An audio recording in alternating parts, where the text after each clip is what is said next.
I think, after in very recent years, there has been an awakening, so to speak. And a lot of that has to do with some of the reports that I talked about, Truth and Reconciliation, or the reality and the learning of the true reality of residential schools. People are wanting to do more and wanting to read more. So one of the things I encourage people to do is to do exactly that.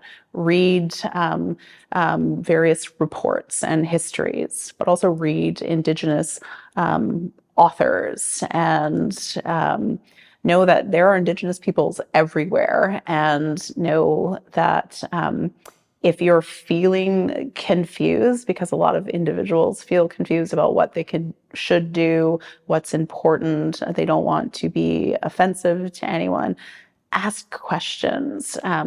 We talked a bit about what reconciliation means, and there's a lot of confusion around what reconciliation means and what are we doing that actually is an act of reconciliation.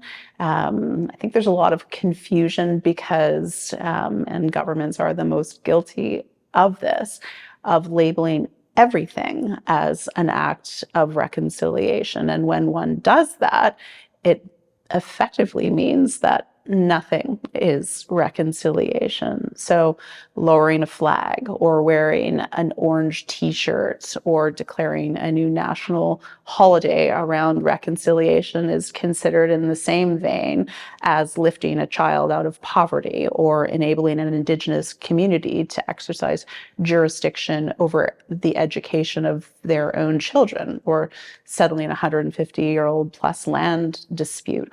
All actions are not equal, and not everything amounts to reconciliation.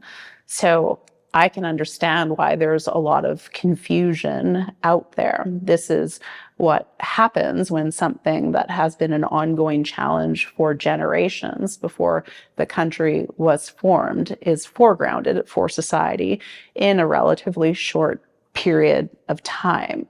The legacy of colonialism and the reality of Indigenous peoples and our relationship, or lack of a relationship, with non-Indigenous peoples has been here since and before the country was formed.